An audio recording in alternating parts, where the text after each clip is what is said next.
Have you ever wondered what makes some people just power through any challenge while the rest of us are still trying to get off the couch? Well, today we're diving deep into the psychology of motivation, that invisible force that gets us up and going. To really get this, let's jump into two different scenarios. On the surface, they seem totally unrelated, but trust me, they share the exact same psychological core. So first, let's meet Sheena. Imagine she's running a college marathon. Halfway through, bam! A searing leg cramp hits her. The pain is just intense. But does she stop? Nope. She grits her teeth, pushes through the pain, crosses that finish line, and actually wins the whole thing. Okay, now picture Sonia. It's the day before her brother's wedding. Her house is pure chaos, family is everywhere, and she's got a million things to do.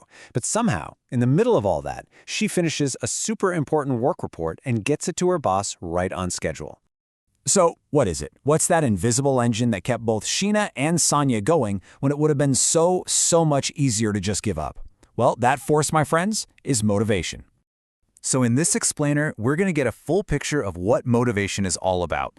We'll start with what drives us, break down the different kinds of motives, check out the big theories psychologists use, see what happens when things get messy, and then we'll pack you a toolkit you can use for yourself. All right, let's start at square one. When psychologists talk about motivation, what are they really talking about? So here's the official take. Motivation is an internal state. You can't see it or touch it, but it's basically the engine inside you that starts you up, gives you a direction, and keeps you moving toward a goal or a need you want to satisfy. Now, a super important thing to get is that motivation isn't just a switch you flip on or off. It's a cycle. It all starts with a need. Like, say, your body needs water. That need creates a drive, which is that tense, thirsty feeling. That tension creates arousal. You're now activated, which leads to goal-directed behavior. You actually get up and look for water.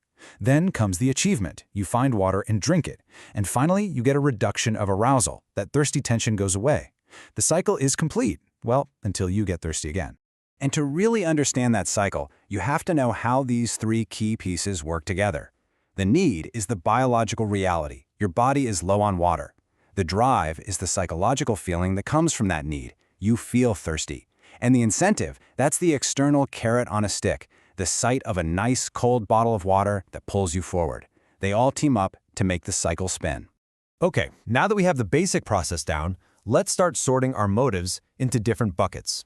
Psychologists usually break them down into three big categories. First up, you've got your biogenic motives.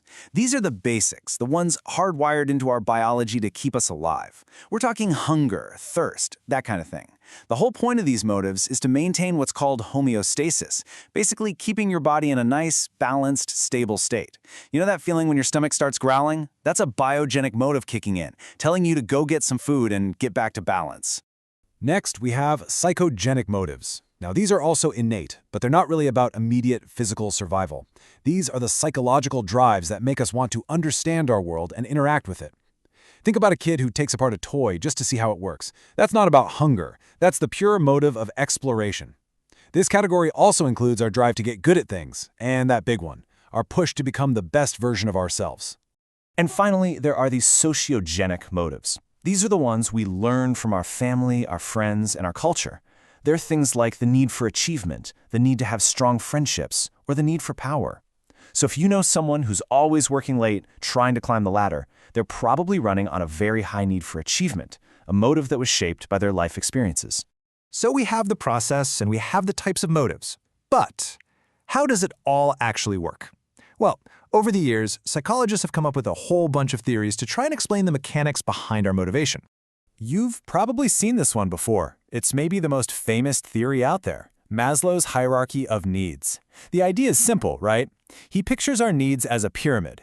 You have to take care of the basic stuff at the bottom, like food, water, and safety, before you can even start thinking about the needs higher up, like love, self-esteem, and reaching your full potential. Then there's the optimal arousal model, which is all about finding that perfect balance. Think of it like this. If you have too little arousal, you're bored, and your performance stinks. But if you have way too much, you're anxious and overwhelmed, and your performance also stinks. The goal is to find that sweet spot, right in the middle, where you're alert and engaged enough to do your best work.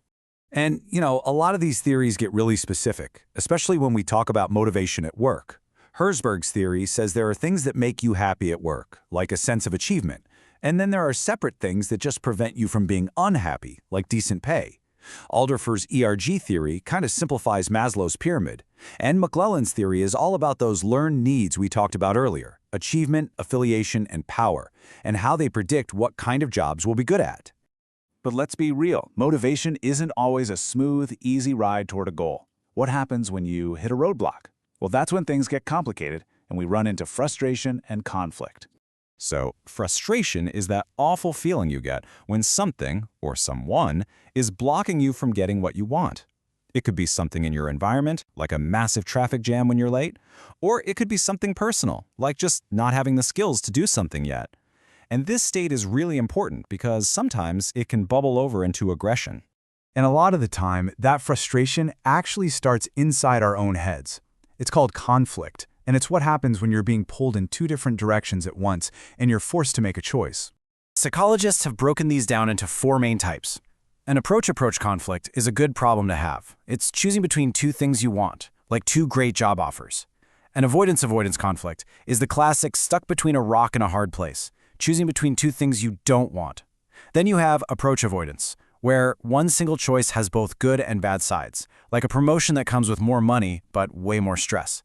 And finally, the most complex one, double approach avoidance, where you're choosing between 2 options that both have their own unique pros and cons. Whew. Okay, we have covered a lot of ground. So let's zoom out. What are the big ideas you should be walking away with? What have we packed into your new motivation toolkit?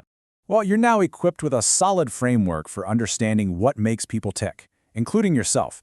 You can define what motivation is, you can tell the difference between our biological, psychological, and social drives, you can explain the gist of big theories like Maslow's, and you get how frustration and conflict can really mess with our behavior. So, we've explored the why behind our drive. But, understanding the mechanics is really just step 1. The real question I want to leave you with is this. Now that you know all this, what are you going to do with it? What goal are you going to choose to pursue?